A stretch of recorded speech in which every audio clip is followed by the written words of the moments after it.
एकदम मऊ लुसलुशीत आणि खायला एकदम टेस्टी असे मेथीचे पराठे दिसतायत ना चांगले. पराठ्यांना पाहूनच खायचं मन होते असे टेस्टी पराठे. तर त्यासाठी मी घेतली आहे मेथी आणि त्या मेथीला मस्त धुवून घेतलं आणि चिरून घेतलं. पराठ्यांसाठी ती बारीक कापून घ्यायची.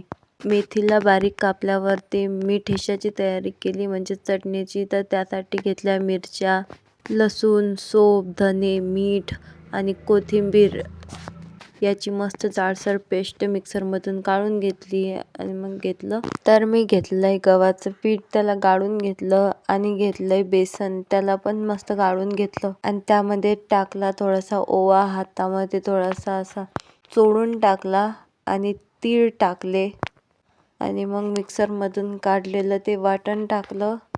हळद टाकली आणि लाल मिरची पावडर थोडीशी कशी टाकली कारण मिरचीचा ठेचा टाकला आपण त्यामध्ये म्हणून. आणि मिरच्या तुम्ही तुमच्या अकॉर्डिंग कमी जास्त करू शकता.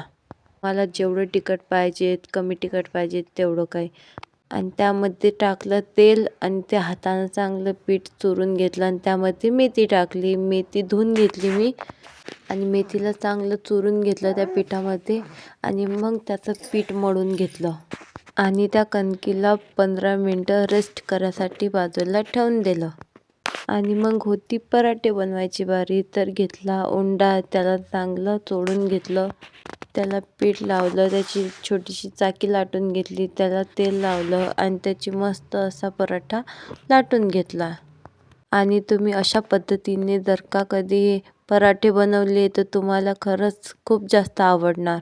एकदा नक्की बनवून पाहायचा हे पराठे. आणि अशाच प्रकारे तुम्ही पालकाचे पण बनवू शकता. आणि आपला पराठा लाटणं झाल्यावरती त्याच्यावरती मी थोडंसं तेल लावलं आणि तव्यावर पण थोडंसं तेल टाकलं आणि ते पराठा मस्त असा शेकून घेतला. तुम्हाला तूप वाटलं तर तुम्ही तूप लावू शकता आणि जर का कधी तेल वाटलं लावायचं तर तेल लावू शकता. मी याला तेलच लावलं आहे कारण की ते आमच्या इथं जास्त तर तेल लावूनच पराठे आवडतात खायला. आणि पराठे तुम्ही कशा पण सोबत खाऊ शकता. मी घेतला आहे टमाटरचा ठेचा. तर भेटूया नेक्स्ट व्हिडिओमध्ये.